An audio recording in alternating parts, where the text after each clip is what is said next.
नमस्कार मित्रों, मैं सौरभ गुप्ता आप सभी का आज की इस वीडियो में स्वागत करता हूं।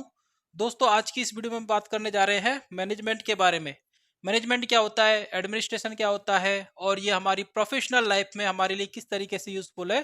तो आज की इस वीडियो में हम इन सभी बातों पर चर्चा करेंगे। तो चलिए आज की इस वीडियो को हम शुरू करते हैं और स्टार्ट करते हैं हम मैनेजमेंट एंड एडमिनिस्ट्रेशन के साथ। जैसा कि आपको पता है कि मैनेजमेंट और एडमिनिस्ट्रेशन की जो स्किल्स हैं वो हमारे अंदर होनी चाहिए, क्योंकि एज ए स्टाफ नर्स जब हम काम करते हैं या एज ए टीचर जब हम कॉलेज में काम करते हैं तो हमें अपने सबॉर्डिनेट्स को हैंडल करना पड़ता है। एज ए स्टाफ नर्स जब आपका प्रमोशन होगा, इंचार्ज की पोस्ट मिलेगी या आप एएनएस की पोस्ट तक जाओगे, तो वहां पे अगर आपके अंदर मैनेजरियल या एडमिनिस्ट्रेटिव स्किल्स नहीं है तो फिर आपका जो परफॉर्मेंस रहेगा, आपका जो मैनेजमेंट रहेगा वो पुअर हो जाएगा। इसलिए एक बेसिक नॉलेज मैनेजमेंट का होना जरूरी है और इसी वजह से नर्सिंग मैनेजमेंट एंड एडमिनिस्ट्रेशन जो सब्जेक्ट है वो आपके सिलेबस में ऐड किया गया है। तो एक बेसिक इंट्रोडक्शन हम लोग लेंगे यहाँ पर, ताकि क्योंकि हमारा जो मेन एम है वो हमारा कॉम्पिटिटिव एग्जाम को क्लियर करना है।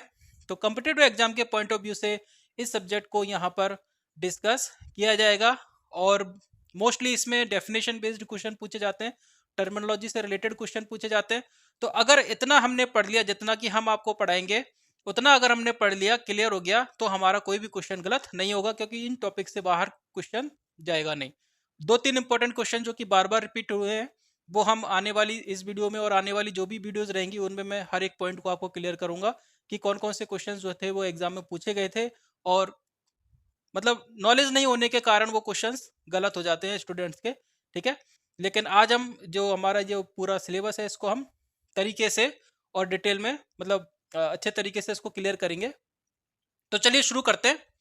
हमारा टॉपिक है, शुरुआत करेंगे उससे पहले हम सबसे टर्म समझेंगे मैनेजमेंट एंड एडमिनिस्ट्रेशन होता क्या है। सो एडमिनिस्ट्रेशन की अगर हम बात करें,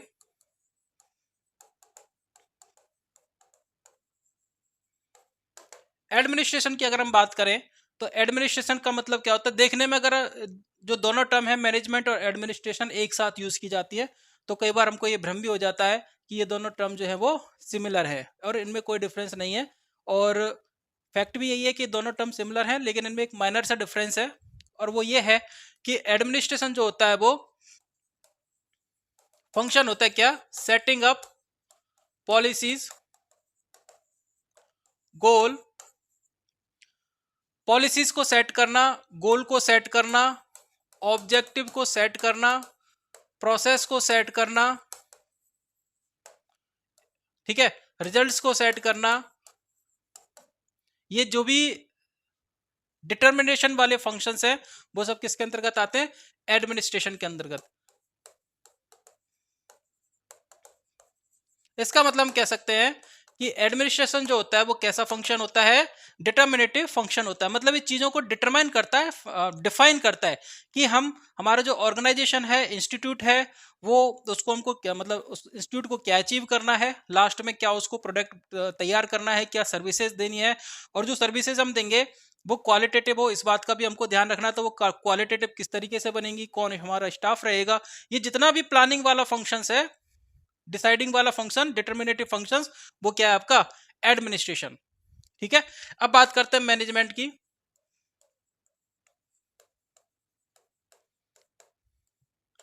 मैनेजमेंट क्या होता है, it is actual implementation, it is actual implementation of the planned objectives oblique policies. ठीक है, तो ये जो भी सारी चीज हम लोगों ने प्लान की है एडमिनिस्ट्रेटिव फंक्शन के अंतर्गत, उसको मैनेजरियल फंक्शन के अंतर्गत हम क्या करेंगे, इंप्लीमेंट करेंगे। जैसे मैं आपको एग्जांपल देता हूं किसका, नर्सिंग डायग्नोसिस का। तो हम लोग नर्सिंग केयर प्लान बनाते नहीं बनाते, नर्सिंग केयर प्लान बनाते हैं। उसमें पहला ऑप्शन क्या होता है आपके पास, असेसमेंट का होता है। क्या होता है, असेसमेंट का होता है। स्टार्टिंग कहां से करते हैं हम, असेसमेंट से करते हैं। उसके बाद क्या डिसाइड करते हैं, डायग्नोसिस डिसाइड करते हैं। उसके बाद क्या करते हैं हम, प्लानिंग करते हैं। उसके बाद क्या करते हैं हम, प्लानिंग करते हैं और प्लानिंग करने के बाद हम क्या करेंगे, इंप्लीमेंट करेंगे। क्या करेंगे, इंप्लीमेंट करेंगे। तो इंप्लीमेंट करने से पहले हमको क्या करनी पड़ेगी, प्लानिंग करनी पड़ेगी। अगर हम बिना प्लानिंग के इंप्लीमेंटेशन पे चले जाएंगे, एक्शन लेने लग जाएंगे, तो हो सकता है कि वो एक्शन हमारा प्रॉपर नहीं हो, क्योंकि हमको पता नहीं कि कहां से शुरू करना है और कहां जाकर के इसको खत्म करना है। लेकिन अगर हमारे पास प्रॉपर प्लानिंग है, हमने पहले से ही डिसाइड कर रखा है कि हमको कहां से शुरुआत करनी है, कैसे जाना है और कहां तक पहुंचना है, तो ये सारी चीजें आपके पास ऑलरेडी प्लान्ड है, तो आप उसी के अकॉर्डिंग जो है अपना एक्शन लोगे। तो कोई भी एक्शन आप लेने से पहले हमारा इंपॉर्टेंट एस्पेक्ट क्या है, प्लानिंग करना। अगर हम बिना प्लानिंग के कोई भी काम करेंगे, मैनेजमेंट और एडमिनिस्ट्रेशन को छोड़ दिए, जीवन में कभी भी अगर हमने कोई भी काम किया बिना प्लान के, जैसे अगर आप नॉर्थ सेट की तैयारी कर रहे हो और आपके पास कोई प्लान नहीं है, कोई ब्लूप्रिंट नहीं है कि मुझे किस तरीके से तैयारी करनी है, मुझे किन किन टॉपिक पर फोकस करना है, मुझे कितनी देर सिटिंग करनी है, तो आपका जो आप कितनी भी देर पढ़ाई कर लो, वो पढ़ाई आपकी इफेक्टिव नहीं रहेगी। तो जब तक आपके पास एक प्रॉपर प्लानिंग नहीं है, आप कोई भी काम प्रॉपर तरीके से इंप्लीमेंट नहीं कर पाओगे। क्लियर है? तो इंप्लीमेंटेशन के लिए क्या जरूरी है, हमारे लिए प्लानिंग जरूरी है। तो एडमिनिस्ट्रेशन का काम क्या है, प्लानिंग करना है, डिसाइड करना है कि चीजें कैसे स्टार्ट होंगी, कैसे जाएंगी और लास्ट फाइनल फेज इसका क्या रहेगा। वही अगर हम बात करें मैनेजमेंट की, तो मैनेजमेंट क्या है, it is actual implementation of the planned objectives policies. जो कि एडमिनिस्ट्रेशन वाले फंक्शंस में हमने प्लान किया है, उसको इंप्लीमेंट करना वो क्या कहलाता है, मैनेजमेंट कहलाता है।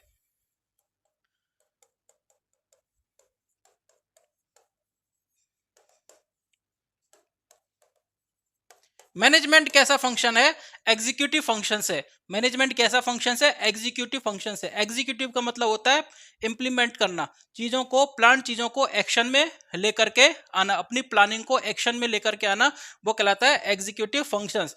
तो आपने कई बार पोस्ट देखी होगी बड़ी बड़ी कंपनियों में, सीईओ। सीईओ का मतलब होता है चीफ एग्जीक्यूटिव ऑफिसर्स। तो चीफ एग्जीक्यूटिव ऑफिसर्स, इसके अलावा कुछ गवर्नमेंट डिपार्टमेंट्स भी हैं जहां पर सीईओ की पोस्ट होती है, चीफ एग्जीक्यूटिव ऑफिसर्स। तो चीफ एग्जीक्यूटिव ऑफिसर अगर आज के बाद आप कहीं देखो, तो इसका मतलब समझ जाना कि इनका काम क्या है, गवर्नमेंट की पॉलिसीज को, प्रोग्राम्स को इम्प्लीमेंट कराना, उसको मैनेज करना। ठीक है? तो सीईओ का मतलब हो गया चीफ एग्जीक्यूटिव ऑफिसर, जो कि प्लान्ड एक्टिविटीज को इम्प्लीमेंट, सॉरी प्लान्ड, जो आपकी ऑब्जेक्टिव या कुछ जो भी आपके प्रोग्राम्स है उनको इम्प्लीमेंट कराना। तो ये एडमिनिस्ट्रेशन एंड मैनेजमेंट का बेसिक डिफरेंस है। अगर हम इनको यूज करेंगे एडमिनिस्ट्रेशन और मैनेजमेंट को, तो एज ए सिनोनिम्स हम यूज करते हैं, लेकिन एक माइनर सा डिफरेंस वो आप लोगों को समझ में आ गया होगा कि एडमिनिस्ट्रेशन जो है वो किससे रिलेटेड है, सेटिंग अप से रिलेटेड है। It is determining functions, decide करना, चीजों को डिसाइड करना और उनको एक्चुअली इंप्लीमेंट करना क्या होता है, मैनेजमेंट कहलाता है। क्लियर है? नेक्स्ट हमारा इंपॉर्टेंट टॉपिक आता है, वो है principle of management. Principle of management जो है वो किसके द्वारा दी गई और कितने प्रिंसिपल्स थे, ये बहुत इंपॉर्टेंट टॉपिक है, क्योंकि इससे रिलेटेड एग्जाम में क्वेश्चन पूछे जा चुके हैं। ठीक है? तो क्वेश्चन क्या बनेगा यहाँ पर, 14th प्रिंसिपल्स, क्योंकि कितने प्रिंसिपल्स दिए गए हैं हेनरी फॉयल्स के द्वारा, कितने प्रिंसिपल्स दिए गए हैं, 14 principles of management is given by, 14th principles of management is given by किसके द्वारा दिए गए हैं, हेनरी फायोल के द्वारा। किसके द्वारा दिए गए हैं, हेनरी फायोल के द्वारा प्रिंसिपल्स दिए गए हैं।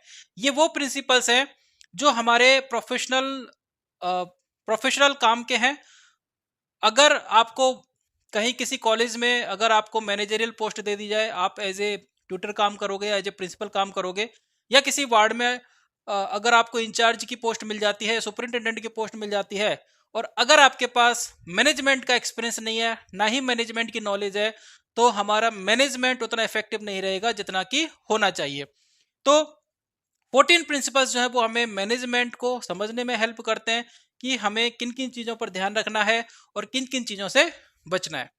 तो इंपॉर्टेंट क्वेश्चन है, प्रीवियस एग्जाम में पूछा हुआ क्वेश्चन है, एमसी में पूछा जाता है कि 14 principles of management is given by Henry foil, या फिर इसका अपोजिट क्वेश्चन आ सकता है, हेनरी फॉयल ने प्रिंसिपल्स ऑफ मैनेजमेंट दिए थे, टोटल कितने प्रिंसिपल्स दिए थे, 14 प्रिंसिपल्स दिए थे। ये दोनों तरीके से क्वेश्चन पूछे जा सकते हैं। अब ये 14 प्रिंसिपल कौन से हैं, इनको याद करने के लिए हमने क्या बनाई है, एक ट्रिक बनाई है। क्या बनाई है, ट्रिक बनाई है, और वो ट्रिक क्या है, that's uncontrollable demand is to clearly rise. That's uncontrollable demand is to clearly rise। अब मैं यहां पर पॉइंट आउट करूंगा हमारी ट्रिक क्या है। पहला है डी। डी का मतलब होता है डिवीजन ऑफ वर्क। क्या होता है? Division of work.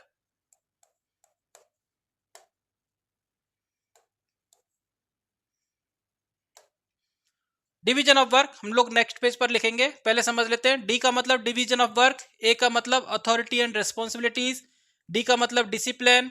अब यहां पर यू जो है वो दो चीजों को इंडिकेट कर रहा है, UC and UD, unity of command and unity of direction. Subordinate the individual interest to the mutual interest. T का मतलब stability of the tenure of the personnel, O का मतलब ऑर्डर, सी का मतलब सेंट्रलाइजेशन, एल का मतलब लाइन ऑफ अथॉरिटी, आर का मतलब रेम्यूनरेशंस, आई का मतलब इनिशिएटिव, एस का मतलब team spirit, esprit de corps, and E का मतलब equity. So these are the 14 principles. अब हम इनको वन बाय वन लिखेंगे। कौन कौन से प्रिंसिपल की हमने बात की थी? तो पहला था DAD, मतलब डिवीजन ऑफ वर्क। दूसरा है authority and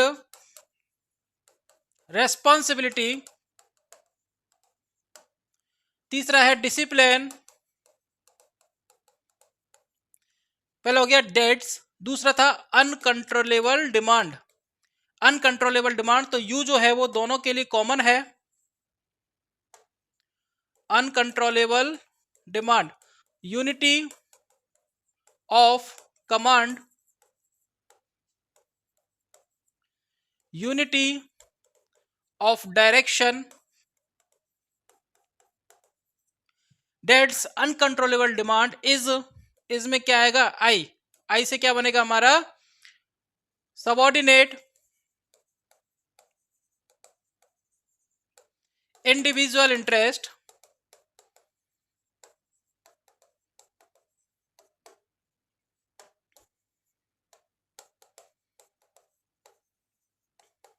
to mutual interest. Subordinate individual interest to mutual interest. ये हो गया आपका कितना? 1 2 3 4 5 एंड 6 इज टू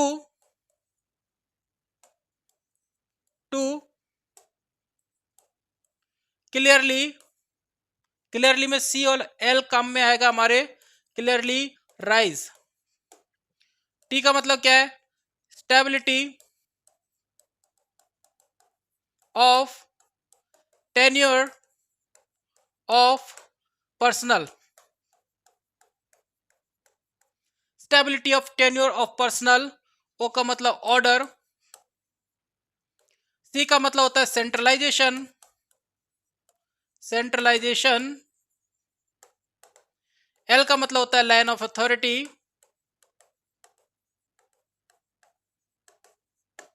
आर का मतलब होता है रेम्यूनरेशन,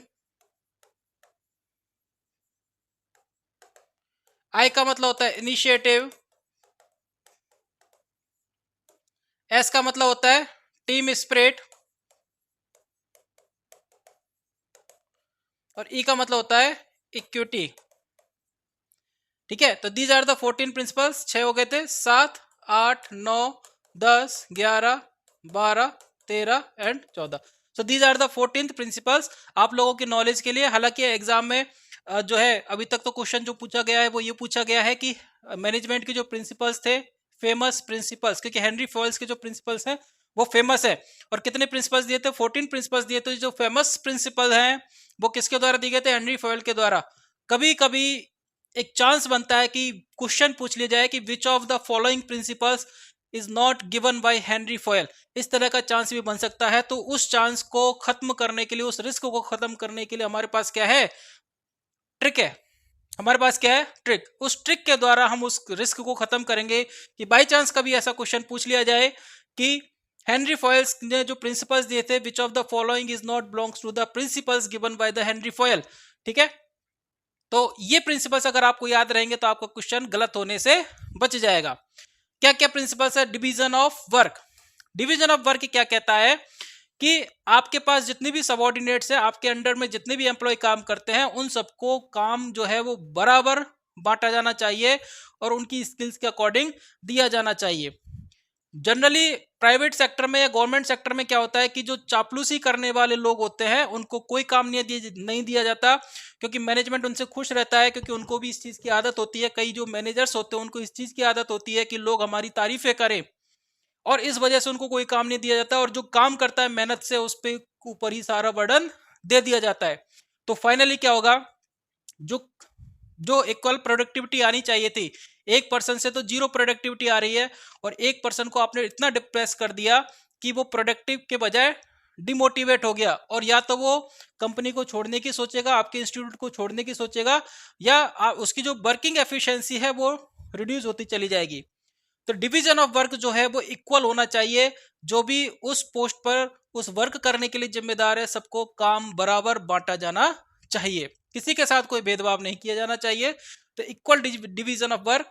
दूसरा है अथॉरिटी एंड रेस्पॉन्सिबिलिटी। दूसरा काम है कि जिसको भी आपने जिम्मेदारी दी है उसको जिम्मेदारी के साथ साथ अथॉरिटी भी देनी चाहिए। जिसको आपने काम दिया है उस काम को देने के साथ साथ उसको अथॉरिटी भी देनी चाहिए और उसको जिम्मेदारी भी देनी चाहिए। मतलब आपने, होगा तो ये कि आपने काम किसी दूसरे को दे दिया, जैसे एज ए नर्सिंग सुपरिटेंडेंट आपने अपनी जो जिम्मेदारी थी कुछ मतलब स्पेसिफिक प्रोफेशनल रेस्पॉन्सिबिलिटीज थी वो आपने वार्ड इंचार्ज को दे दी। आईसीयू से रिलेटेड जो भी जिम्मेदारी थी आपने आईसीयू के वार्ड इंचार्ज को दे दी। तो वार्ड इंचार्ज को देने के साथ साथ आपको उसको अथॉरिटी भी देनी चाहिए कि उसके अंडर में काम करने वाले लोग उसकी बात सुने। अगर आप उसको अथॉरिटी नहीं देंगे तो क्या होगा, जो उसके अंडर में एम्प्लॉय काम कर रहे हैं वो जाकर के आपके पास शिकायतें लेकर के आएंगे, उसके खिलाफ आपको बोलेंगे या काम नहीं करेंगे। क्यों? क्योंकि उसके पास पावर नहीं है। तो डिवीजन रेस्पॉन्सिबिलिटीज देने के साथ साथ आपको अथॉरिटी भी देनी होगी। तो अथॉरिटी का मतलब क्या होता है, ये वो कैपेसिटी होती है कि वो दूसरों को ऑर्डर दे सकता है। अथॉरिटी मतलब होता है ऑर्डर देने की कैपेसिटी, दूसरों को आदेश देने की कैपेसिटी, वो कहलाती है अथॉरिटी। तो अगर आपने वो कैपेसिटी नहीं दी है, वो अथॉरिटी नहीं दी है आपने, तो उस पर्सन की कोई नहीं सुनेगा। कोई नहीं सुनेगा तो काम भी नहीं होगा।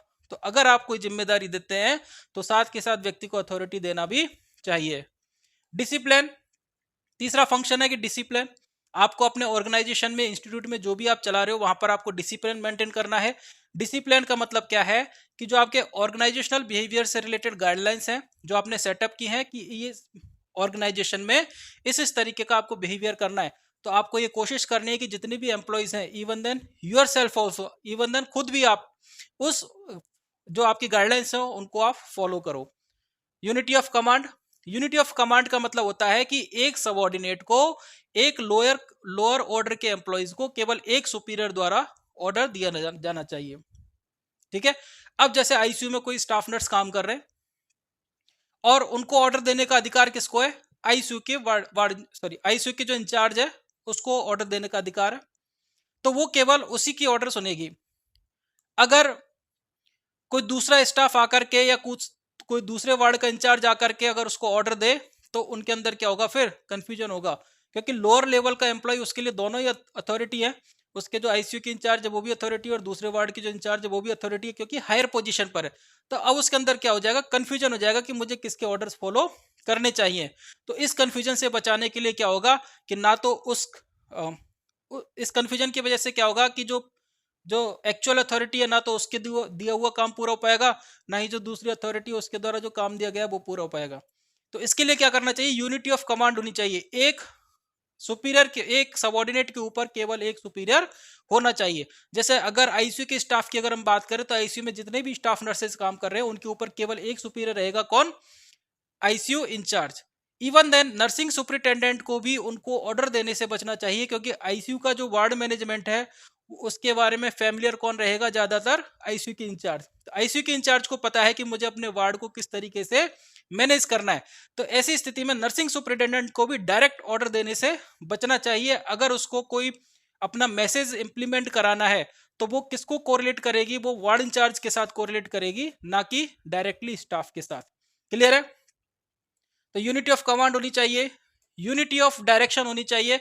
यूनिटी ऑफ डायरेक्शन का मतलब क्या है कि आपके जो ऑर्गेनाइजेशनल गोल्स है, जितने भी अलग अलग एम्प्लॉयज काम कर रहे हैं, जितने भी अलग अलग डिपार्टमेंट काम कर रहे हैं, उन सबका एम उस कॉमन गोल्स को अचीव करने में होना चाहिए। तो उनका एक्शन उसी तरीके से होना चाहिए ताकि वो उस कॉमन गोल को अचीव कर सके। क्लियर है?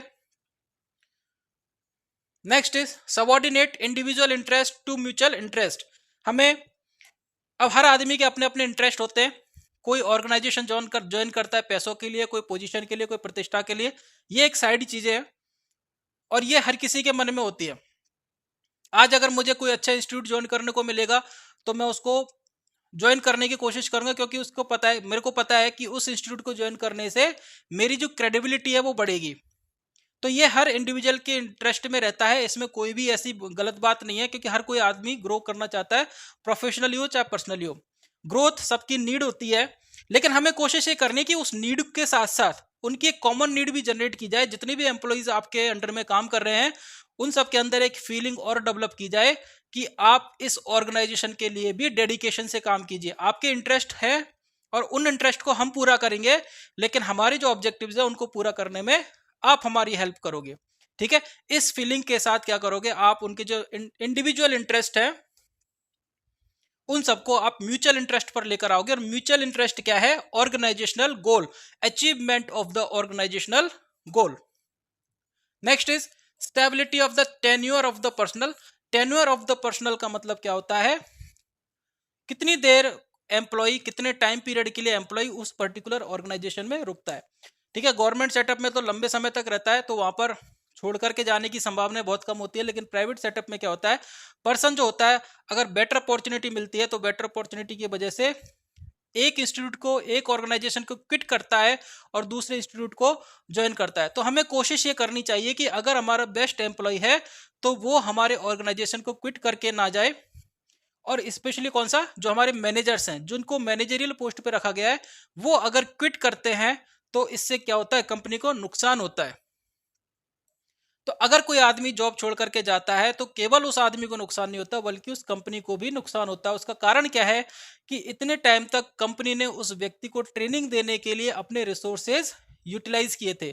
तो अपने रिसोर्सेज यूटिलाइज किए थे, अपना टाइम दिया था, पेमेंट दिया था व्यक्ति को उस ट्रेनिंग पीरियड के टाइम पर, और ट्रेनिंग लेने के बाद या कुछ समय काम करने के बाद वो व्यक्ति अगर छोड़ करके चला जाता है तो कंपनी के जो रिसोर्सेज हैं और जो टाइम है वो क्या हो जाएगा, वेस्ट हो जाएगा। इसलिए अगर कोई पर्सन जॉब छोड़ करके जाता है तो व्यक्ति के साथ साथ कंपनी के ऊपर भी इफेक्ट आता है। Next, order. ऑर्डर का मतलब क्या है कि there should be a fix order of doing the activity. हर चीज जो है वो व्यवस्थित तरीके से होनी चाहिए, क्रमानुसार होनी चाहिए, स्टेप बाय स्टेप होनी चाहिए। अगर आप कोई गोल अचीव करना चाहते हो तो उसके लिए एक स्टेप बाय स्टेप प्रोसेस लेनी चाहिए, और वो स्टेप बाय स्टेप प्रोसेस जो है वो हर किसी को पता होनी चाहिए। ऐसा नहीं कि आपने टॉप लेवल पर बैठ करके कोई डिसीजन ले लिया और वो डिसीजन के बारे में क्यों लिया, क्यों जरूरी है, इसके बारे में आपके लोअर लेवल के एम्प्लॉय को कुछ पता नहीं है। तो अगर कुछ पता नहीं होगा तो वो आपके माइंडसेट के अकॉर्डिंग काम नहीं कर पाएंगे। इसलिए क्या है कि आपकी कोई भी एक्टिविटीज हो उसको स्टेप बाय स्टेप पहले तो डिवाइड करना है, सबको इन्फॉर्म करना है, और उसी क्रम में आपको आगे बढ़ते जाना है। तो वो ऑर्डर अगर रहेगा कंपनी के अंदर काम का तो सामने वाले को भी समझ में आएगा। Next is centralisation. सेंट्रलाइजेशन का मतलब होता है concentration of the authority. Concentration of the authority मतलब अथॉरिटी जो है वो किस लेवल पर कंसंट्रेट है।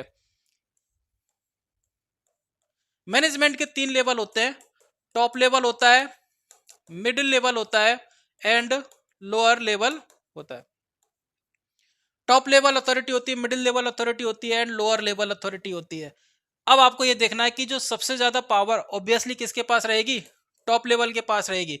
उससे कम पावर रहेगी मिडिल लेवल के पास, और उससे कम पावर रहेगी किस पर, लोअर लेवल के मैनेजर के पास।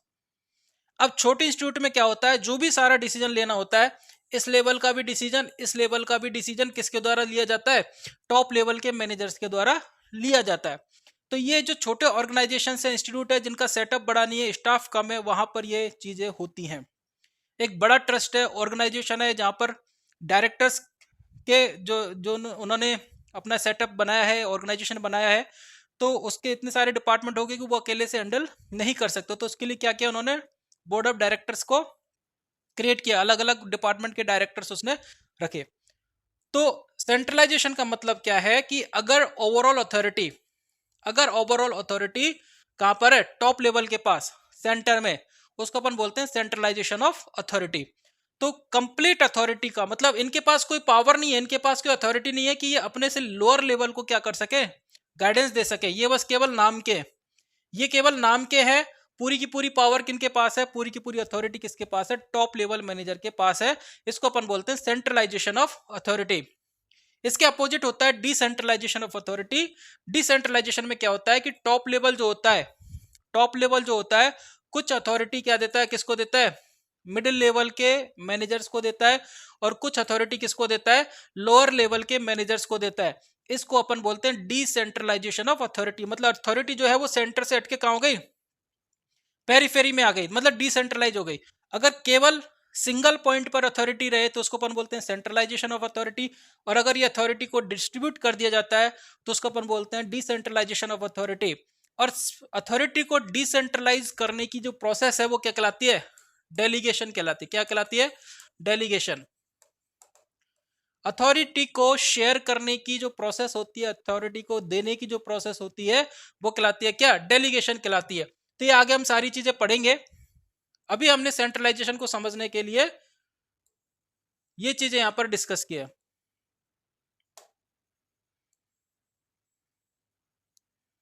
तो मुझे लगता है कि सेंट्रलाइजेशन का कंसेप्ट अब आपके क्लियरली समझ में आ गया होगा। क्लियर है। उसके बाद हम बात करते हैं line of authority. Line of authority का मतलब क्या है, there should be a fix and clear line of authority, कि आपका इमीडिएट सुपीरियर कौन है, उनके ऊपर कौन है और उनके ऊपर कौन है। ये क्लियर कट गाइडलाइंस आपके पास, clear cut line of authority आपके पास होनी चाहिए। ठीक है। रेम्यूनरेशन का मतलब क्या है, जो आदमी जितना काम करता है, हालांकि गवर्नमेंट सेक्टर में सैलरी फिक्स होती है, आप चाहे काम करो चाहे मत करो, लेकिन प्राइवेट में क्या होता है कि अपने एम्प्लॉयज को मोटिवेट करने के लिए वो अलग अलग स्कीम निकालते हैं।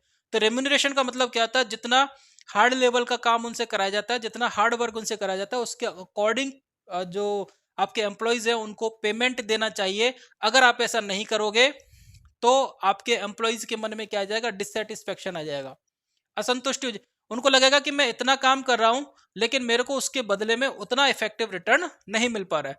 तो रिम्यूनरेशन भी आपको डिसाइड करना है, आपको ये देखना है कि कौन सा एम्प्लॉय आपके अंडर में बेटर परफॉर्म कर रहा है और कौन सा कम परफॉर्म कर रहा है। तो जो बेटर परफॉर्म कर रहा है, जो हार्ड वर्क कर रहा है, उसको उसी के अकॉर्डिंग रिम्यूनरेशन मिलना चाहिए। तो सैलरी तो है, इसके अलावा क्या मिलना चाहिए, बोनस मिलना चाहिए, इंसेंटिव मिलना चाहिए, अवार्ड मिलना चाहिए काम के अकॉर्डिंग। तो अगर इस तरह की एक्टिविटीज हैं तो ये दूसरे एम्प्लॉयज को भी मोटिवेट करेंगे कि वो भी बेटर परफॉर्म करें। Next is initiative. अगर कोई एम्प्लॉय आपका, क्योंकि कई, अगर कोई एम्प्लॉय आपका कोई इनिशिएटिव लेना चाहता है, अपने सजेशन देना चाहता है किसी प्रोजेक्ट के अंदर, किसी मीटिंग के अंदर, तो उसको एनकरेज करना चाहिए और उसके जो उसके सजेशंस है उसको भी प्रॉपर वैल्यू मिलनी चाहिए। क्योंकि होता क्या है कई बार कि कई जो टॉप लेवल मैनेजर्स हैं, जो हेड ऑफ द इंस्टीट्यूट है, वो इस चीज को माइंड नहीं करते, लेकिन उनके जस्ट जो बिलो मैनेजर्स होते हैं, कई बार होता है कि जिसके पास मतलब पावर होती है वो कई बार थोड़ा सा प्राउडी भी हो जाता है, घमंडी हो जाता है, उसको लगता है कि मैं छोटे जो मेरे नीचे काम कर रहे हैं मैं उनकी बात क्यों सुनूं। तो ऐसा करने से क्या होता है, अगर कोई एम्प्लॉय अच्छा करने की भी कोशिश करता है तो उसका एटीट्यूड, उसका बिहेवियर जो होता है उस एम्प्लॉय के इंटरेस्ट को खत्म कर देता है कि वो कुछ अच्छा आपके ऑर्गेनाइजेशन के लिए कर सके। तो ऐसे में ध्यान रखना कि अगर कोई एम्प्लॉय अच्छा इनिशिएटिव लेकर के कुछ बेटर करना चाहता है आपके इंस्टीट्यूशन के लिए, आपके ऑर्गेनाइजेशन के लिए, तो उसको आपको प्रॉपर सपोर्ट करना है। Next is team spirit. आपके जितने भी एम्प्लॉयज हैं उन सबके बीच में आपको एक टीम स्पिरिट डेवलप करनी है, टीम की भावना डेवलप करनी है। ऐसा नहीं हो कि हर व्यक्ति अपने अपने अलग अलग अपने तरीके से काम करे और उनके बीच में किसी प्रकार का कोई कोऑर्डिनेशन ना हो।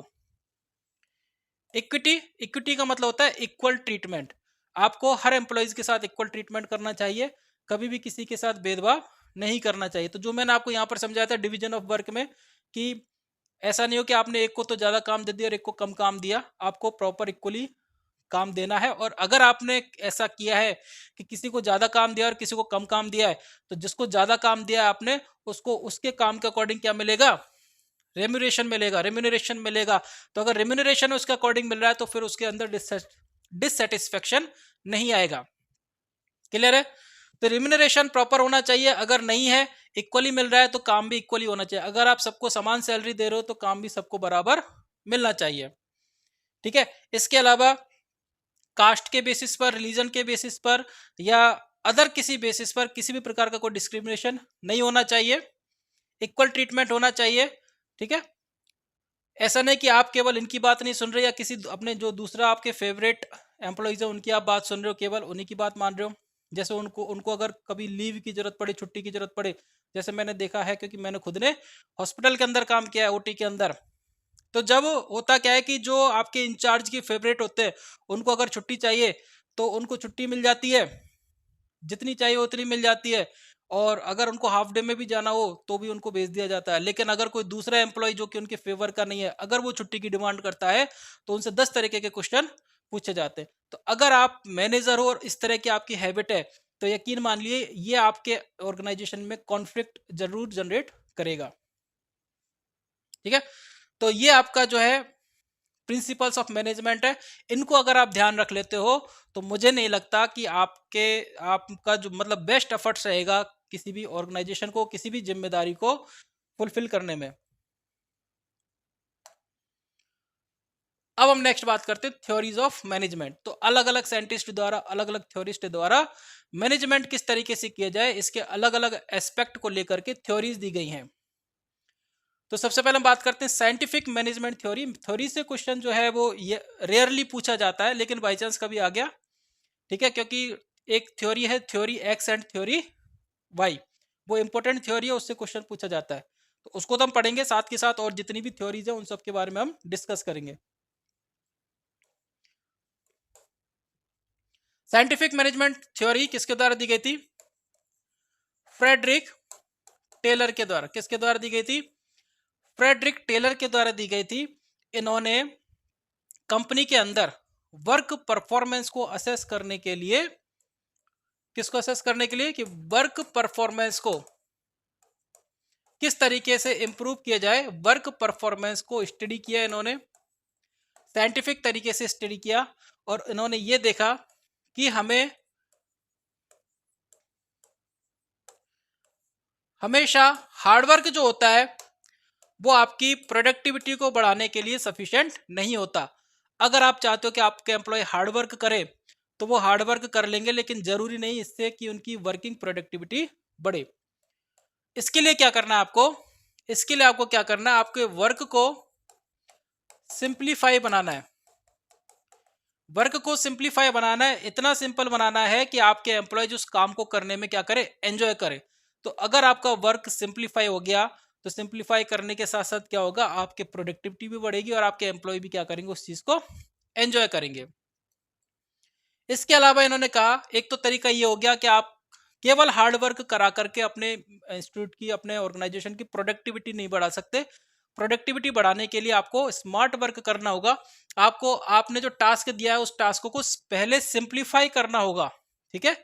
दूसरा यह है कि आपको एम्प्लॉइज को मोटिवेट करने के लिए कोई ना कोई इंसेंटिव देना होगा। जो इंसेंटिव्स है, अगर आप उनसे काम करा रहे हो, एक्स्ट्रा वर्क ले रहे हो, लेकिन बदले में कुछ नहीं दे रहे, तो आपके एम्प्लॉइज डिमोटिवेट हो जाएंगे। अगर आप उनसे काम करा रहे हो, कुछ एक्स्ट्रा काम ले रहे हो और बदले में आप उनको एक्स्ट्रा पेमेंट दे रहे हो, तो फिर वो आपको कभी काम के लिए मना नहीं करेंगे और बल्कि हमेशा काम करने के लिए क्या रहेंगे, तैयार रहेंगे। तो वर्क को सिंपल बनाना है और दूसरा उनको अगर मोटिवेट करना है तो क्या देना पड़ेगा, इंसेंटिव देना पड़ेगा। साइंटिफिक मेथड है, जिसमें कोई ऐसा कुछ हाइपोथेटिक नहीं है, हाइपोथेसिस नहीं है कि कल्पना हो। साइंटिफिक है कि ये, और ये हम लोग भी ये चीज़ ऑब्जर्व करते हैं कि अगर हमें कुछ बेटर दिया जाए तो हम भी सामने वाले को बेटर देने की कोशिश करेंगे। ठीक है? तो ये साइंटिफिक मैनेजमेंट है। दूसरा है एडमिनिस्ट्रेटिव प्रिंसिपल्स। एडमिनिस्ट्रेटिव प्रिंसिपल्स मतलब आपका एडमिनिस्ट्रेशन किस तरीके का होना चाहिए, क्या क्या चीज़ें ध्यान में रखनी चाहिए। तो ये चीज़ तो अभी हमने पढ़ा था। किसने दिया था? हेनरी फॉयल ने। हेनरी फॉयल्स ने एडमिनिस्ट्रेटिव प्रिंसिपल्स दिए थे, 14 एडमिनिस्ट्रेटिव प्रिंसिपल्स दिए थे, जिनको फॉलो करके आप अपने एडमिनिस्ट्रेटिव क्वालिटीज को इंप्रूव कर सकते हो। Next is Hawthorne studies. Hawthorne studies जो थी, हाउथॉर्न ने दी थी। किसने दी थी? हॉथॉर्न ने दी थी। इसको अपन बोलते हैं हॉथॉर्न इफेक्ट बोलते हैं। इसका मतलब क्या है कि एम्प्लॉय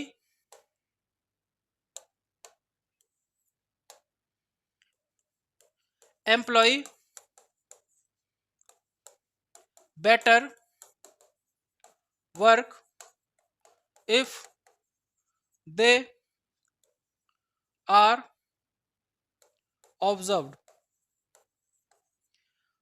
हॉथॉर्न इफेक्ट क्या होता है कि अगर कोई व्यक्ति कामचोर होता है या कोई काम नहीं करता, लेकिन अगर उसको पता चल जाए कि मेरा मैनेजर मेरे को देख रहा है या मेरा बॉस जो है वो मेरे को देख रहा है, तो वो क्या करेगा? तुरंत काम करने लग जाएगा, ताकि बॉस को ये नहीं लगे कि ये व्यक्ति बिल्कुल भी काम नहीं करता। ये कहलाता है हॉथॉर्न इफेक्ट। इसमें क्या होता है कि अगर आप किसी व्यक्ति, लगातार आपके एम्प्लॉयज पर नजर बनाए रखते हो, तो वो लगातार क्या करते रहेंगे? काम करते रहेंगे, अपना टाइम वेस्ट नहीं करेंगे। और अगर आपने उन पर नजर नहीं रखी, तो वो अपना जो टाइम है वो लीजर एक्टिविटीज में वेस्ट करना स्टार्ट कर देंगे। इसलिए कंटिन्यूस ऑब्जर्वेशन या पीरियडिकली ऑब्जर्वेशन आपके एम्प्लॉयज का होना चाहिए। तो ये भी आपके वर्क प्रोडक्टिविटी को बढ़ाने के लिए कि आपके एम्प्लॉयज को किस तरीके से वर्क के साथ स्टिक किया जा सके, उसके लिए कंसेप्ट किसने दिया था? हॉथॉर्न ने दिया था। इसको अपन बोलते हैं हॉथॉर्न कंसेप्ट बोलते हैं। Next system approach. System approach क्या होता है? जैसे इसको अपन समझते हैं, जैसे अपने शरीर में कोई सिस्टम है। जैसे अगर मैं बात करूं रेस्पिरेटरी सिस्टम की, रेस्पिरेटरी सिस्टम के अलग अलग पार्ट्स हैं। जैसे इसमें आता है लंग्स आएगा, आपके एल्वियोलाई आएगा, ब्रोंकाई आएगा, ट्रेकिया आएगा, फेरिंग्स आएगा, इसके अलावा नोस्ट्रिल्स आएगा, नेजल कैविटी आएगी। तो ये एक पूरा सिस्टम है। ये एक पूरा क्या है? बड़ा सिस्टम, ब्रॉड सिस्टम। इसके छोटे छोटे क्या है? सब सिस्टम। ये क्या है? इसके सब सिस्टम। अगर ये सब सिस्टम प्रॉपरली काम कर रहे हैं, तो इसका इफेक्ट कहां देखने को मिलेगा? आपका रेस्पिरेटरी सिस्टम में देखने को मिलेगा। अगर ये सारे ऑप्शंस बढ़िया अपने अच्छे तरीके से काम कर रहे हैं, तो हम क्या कहेंगे कि आपका रेस्पिरेटरी फंक्शंस नॉर्मल है। रेस्पिरेटरी फंक्शंस नॉर्मल होने का मतलब क्या है? जितनी भी फंक्शंस हैं, ये जितने भी पार्ट्स हैं और इनके जो भी फंक्शंस है वो कैसे हैं? नॉर्मल है। क्लियर है? इसी तरीके से क्या होता है? ऑर्गेनाइजेशन का भी क्या होता है? सिस्टम होता है। ऑर्गेनाइजेशन के भी अलग अलग डिपार्टमेंट होते हैं। जैसे अगर मैं हॉस्पिटल की बात करूं, तो हॉस्पिटल में अलग अलग डिपार्टमेंट रहेगा। ओपीडी अलग रहेगा, है ना? स्लिप काउंटर रहेगा, डॉक्टर्स रूम रहेंगे, डॉक्टर्स रहेंगे, वार्ड्स रहेगा, लैब रहेगी, पैथोलॉजी लैब। ये क्या है? इसके अलग अलग सब सिस्टम। तो अगर ये सब सिस्टम काम कर रहे हैं प्रॉपरली, तो आपका जो ब्रॉड सिस्टम है उसके अंदर भी इफेक्टिविटी देखने को मिलेगी। वो कैसे काम करेगा? इफेक्टिव काम करेगा। तो थ्योरी ऑफ मैनेजमेंट, ये जो सिस्टम अप्रोच है वो ये डिसाइड करती है कि आपके ऑर्गेनाइजेशन के, आपके इंस्टीट्यूट के जितने भी सब सिस्टम है, उन सभी को इफेक्टिवली काम करना है, ताकि आपका जो फाइनल रिजल्ट हो वो कैसा हो? इफेक्टिव हो। अगर कोई भी सिस्टम प्रॉपरली वर्क नहीं कर रहा है, तो वो आपकी प्रोडक्टिविटी को क्या करेगा? स्टॉप करेगा। ये आपकी सिस्टम थ्योरी। कंटिंजेंसी थ्योरी का मतलब क्या होता है? कोई भी एक management theory, not a single theory is effective in managing the situation. मतलब ऐसा नहीं है कि आप जितनी भी थ्योरीज आप पढ़ोगे, जितने भी प्रिंसिपल्स आप पढ़ोगे, वो सभी के सभी आपके मैनेजमेंट को या आपके सिचुएशन को सॉल्व करने में हेल्पफुल हो। तो आप जो भी चीज पढ़ते हो वो जरूरी नहीं कि वो आपके प्रैक्टिकल एक्सपीरियंस में भी काम आ जाए। इसके लिए क्या होना चाहिए? लीडर को जो है, leader should have the quality to immediately identify and solve the situation। Leader को क्या चाहिए कि सिचुएशन को तुरंत आइडेंटिफाई कर ले और उसको क्या कर ले, सॉल्व कर ले। ठीक है, ये आपकी कहती है कंटिजेंसी थ्योरी। कंटिजेंसी का मतलब क्या होता है, कोई भी एक थ्योरी ऐसी नहीं है जो कि आपके प्रैक्टिकल सिचुएशन को हैंडल कर सके। अगर कई बार ऐसा होता है कि एक सिंगल थ्योरी उस पर्टिकुलर प्रैक्टिकल सिचुएशन को हैंडल नहीं कर पाती, तो ऐसी स्थिति में या तो आप मिक्स्ड अप्रोच लोगे या फिर आप उस वक्त डिसाइड करोगे कि आपकी सिचुएशन क्या कहती है और आपको किस तरीके से उसको सॉल्व करना है। Next is Maslow's hierarchy of needs. Maslow's hierarchy of needs हम लोग ऑलरेडी पढ़ चुके हैं। 5 लेवल्स की नीड है। कौन सी है? पहली है आपकी फिजियोलॉजिकल नीड,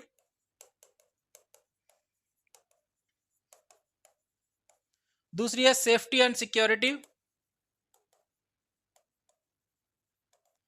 तीसरी है लव एंड बिलोंगिंग्स, चौथी है सेल्फ एस्टीम, नेक्स्ट है self actualisation. So there are 5 level of need. Maslow's क्या कहते हैं कि अगर लोअर लेवल की नीड सेटिस्फाई है तो पर्सन कहाँ जाएगा, अपर लेवल की नीड पर जाएगा। तो अगर नीड सेटिस्फाई होती है तो इसके अंदर क्या होता है, मोटिवेशन होता है। मोटिवेशन कब होगा, जब उसकी नीड सेटिस्फाई होंगे। तो अगर आपको पर्सन को मोटिवेट करना है, आपके अंदर जो आपके अंडर में जो एम्प्लॉइज काम कर रहे हैं, अगर आप उनको मोटिवेट करना चाहते हो तो आप अपने वर्क के साथ साथ, प्रोफेशनल वर्क के साथ साथ उनकी पर्सनल नीड पर भी आपको ध्यान देना होगा। जैसे आपने देखा होगा कि कई कंपनीज जो होती हैं 1 साल के हार्ड वर्क के बाद हर एम्प्लॉइज को एक टूर पैकेज देती हैं ताकि वो जाकर के घूम करके एंजॉयमेंट कर सके। कई कई कंपनीज ऐसी होती हैं जो अपने बच्चों के लिए, जो एम्प्लॉइज हैं उनके बच्चों के लिए एजुकेशनल फंड्स देती हैं, लोन प्रोवाइड करवाती हैं, व्हीकल लोन देती है या व्हीकल फंड्स देती है अपनी तरफ से, ताकि एम्प्लॉयज की जो नीड है वो फुलफिल होती रहे। अगर एम्प्लॉयज की नीड फुलफिल होती रहेगी, उसके अंदर इनको लेकर के सिक्योरिटी रहेगी, फिजियोलॉजिकल नीड्स फुलफिल होगी, उसके अंदर सेफ्टी एंड सिक्योरिटी की फीलिंग डेवलप होगी, उसको लगेगा कि नहीं मेरी जॉब सिक्योर है और अगर मैं इफेक्टिवली काम करूंगा तो इससे मेरे को बेनिफिट ही होगा, मेरे को नुकसान नहीं होगा। अगर ये फीलिंग जनरेट होती है तो वो अपना बेस्ट देने की कोशिश करेगा। ठीक है, तो ये नीड्स जो है एक मैनेजर को चाहिए कि पर्सन की जो पर्सनल नीड्स है उनको एड्रेस करे, उसके मतलब डायरेक्टली एंड इनडायरेक्टली। तो अगर पर्सन की नीड सेटिस्फाई होती है तो वो अपना बेस्ट आपके ऑर्गेनाइजेशन को दे पाएगा। नेक्स्ट इंपॉर्टेंट जिसका कि क्वेश्चन पूछा गया है, McGregor theories X and theory Y. Theory X क्या कहती है कि थ्योरी एक्स एंड वाई क्या कहती है कि मैनेजमेंट में, ऑर्गेनाइजेशन में 2 प्रकार के लोग होते हैं। एक तो होते हैं लेजी होते हैं, इनहेरेंटली लेजी होते हैं, जो कि काम करना पसंद नहीं करते। तो अगर उनको आप जब तक रेस्ट्रिक्ट नहीं करो तब तक वो अपना काम नहीं करेंगे, जब तक आप उन पर एक्शन नहीं लोगे तब तक वो अपना काम नहीं करेंगे। बाई कैटेगरी के जो लोग होते हैं वो सेल्फ मोटिवेटेड होते हैं। कैसे होते हैं? Self motivated and work better. तो कहते हैं कि थ्योरी एक्स, जो एक्स टाइप के लोग हैं उनके लिए अथॉरिटेटिव स्टाइल फॉलो की जानी चाहिए, और बाई कैटेगरी के जो लोग हैं उनके लिए कैसी स्टाइल फॉलो की जानी चाहिए? पार्टिसिपेटिव। अथॉरिटेटिव का मतलब होता है ऑटोक्रेटिक स्टाइल, मतलब जहां पर मैनेजर्स होता है वो खुद डिसीजन लेता है और उस डिसीजन के बारे में अपने एम्प्लॉयज को बताता है और एम्प्लॉयज उस डिसीजन को क्या करते हैं? फॉलो करते हैं। तो यहां पर तो क्या होता है, डिसीजन मेकर कौन होता है? मैनेजर होता है। यहां पर डिसीजन मेकर कौन होता है? मैनेजर होता है। जबकि इस प्रकार के लोगों के लिए कैसी स्टाइल आपको फॉलो करनी चाहिए? पार्टिसिपेटिव। मतलब ऐसे लोगों पर, अगर जो सेल्फ मोटिवेटेड लोग हैं और अगर वो अच्छा काम करते हैं तो उनके साथ फिर आपको स्ट्रिक्ट बिहेवियर नहीं रखना है। उनके साथ आपको कैसा बिहेवियर रखना है? पार्टिसिपेटिव बिहेवियर रखना है। मतलब उनके डिसीजंस को भी आपको एक्सेप्ट करना चाहिए। हो सकता है कि उनके डिसीजंस आपसे बेटर हो, तो उनके डिसीजन लेने चाहिए, कॉमन डिस्कशन होना चाहिए कि किस डिसीजन पर वर्क किया जाए। ठीक है, तो ऐसे लोगों के लिए जो स्टाइल होती है, मैनेजमेंट स्टाइल होती है, वो होती है पार्टिसिपेटिव। और ऐसे लोगों के लिए जो स्टाइल होती है वो कौन सी होती है? अथॉरिटेटिव होती है। तो इसको अपन अथॉरिटेटिव एंड पार्टिसिपेटिव थ्योरी भी बोलते हैं, जिसका कि दूसरा नाम क्या है? Theory X and theory Y. तो क्वेश्चन जो बनता है वो बनता है मैक्स ग्रेगर्स ने कौन सी थ्योरी दी थी? Theory X and theory why was given by max Gregor. जो ऐसे एम्प्लॉयज जो कि लेजी नेचर के हैं और जब तक उनको आप फोर्स नहीं करोगे तब तक वो काम नहीं करेंगे, वो जो थ्योरी है उसमें ये किस कैटेगरी में फिट होते हैं? एक्स में फिट होते हैं या वाई में फिट होते हैं? तो किस कैटेगरी में फिट होते हैं? एक्स कैटेगरी में। तो एक्स कैटेगरी के लोग कैसे होते हैं? इनहेरेंटली लेजी होते हैं। मतलब ये जब तक इनको आप ऑब्जर्व नहीं करो, जब तक आप इनको गाइड नहीं करोगे, जब तक आप इनको बताएंगे नहीं, तब तक ये कोई काम नहीं करेंगे। जबकि बाई कैटेगरी के लोग कैसे होते हैं? सेल्फ मोटिवेटेड लोग होते हैं। तो यहां पर आपकी थ्योरीज कंप्लीट होती है। जो थ्योरीज वाला क्वेश्चन है ये इंपॉर्टेंट है, ये पूछा गया है, वेरी वेरी इंपॉर्टेंट क्वेश्चन है, ठीक है। तो ये पूछा गया है। इसके अलावा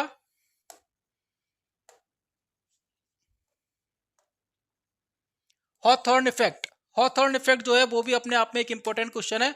जरूरी नहीं कि मैनेजमेंट के अंडर में आए, साइकेट्री के अंदर या अदर सब्जेक्ट के अंदर भी ये इफेक्ट आ सकता है।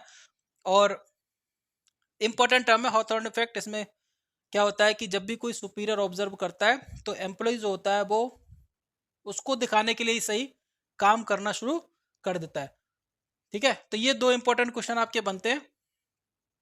इसके अलावा हमने एडमिनिस्ट्रेटिव प्रिंसिपल पढ़े थे हेनरी फॉयल्स के, ये आपके इंपॉर्टेंट है। क्वेश्चन तीन प्रकार के बन सकते हैं। हेनरी फॉयल्स के जो प्रिंसिपल्स है एडमिनिस्ट्रेशन के, वो कितने प्रिंसिपल्स हैं? 14 प्रिंसिपल्स हैं, या 14 principle of management wise given by Henry foil. ये दोनों क्वेश्चन पूछे जा चुके हैं। तीसरा क्वेश्चन जो कि अलग अलग तरह की बुकलेट्स में देखने को मिलता है कि which of the following is not, which of the following principle is not given by the Henry Fayol. निम्न में से कौन सा प्रिंसिपल हेनरी फॉयल के द्वारा नहीं दिया गया? तो ये क्वेश्चन अगर हमको सॉल्व करना है तो हमको क्या याद करनी पड़ेगी? ट्रिक याद करनी पड़ेगी। हमारी ट्रिक क्या है? That's uncontrollable demand is to clearly rise. तो आपका पहला पार्ट ये है, दूसरा ये है, तीसरा ये है, चौथा ये, पांचवा ये, छठवा, सातवां, आठवां, 9, 10 और बाकी के 4, 14 टोटल, ठीक है। तो याद हो जाएगा, इसको आप लिख लेना बुक में और ये ट्रिक की प्रैक्टिस करना ताकि आपका क्वेश्चन गलत ना हो। क्लियर है? तो आज की वीडियो में इतना ही। इससे आने वाली जो अगली वीडियोज हैं उसमें हम बात करेंगे, हमारा जो नेक्स्ट टॉपिक रहेगा वो रहेगा फंक्शन ऑफ मैनेजमेंट। तो फंक्शन ऑफ मैनेजमेंट में हमारा आता है पोस्ट कॉर्ब आता है, planning, organising, directing, controlling, sorry directing, coordinating, reporting and budgeting. तो इन सभी के बारे में हम लोग बातें करेंगे। क्लियर है? तो आज की वीडियो में इतना ही। अगर इस वीडियो से रिलेटेड कोई भी डाउट हो तो आप हमें कांटेक्ट कर सकते हैं। Thank you very much.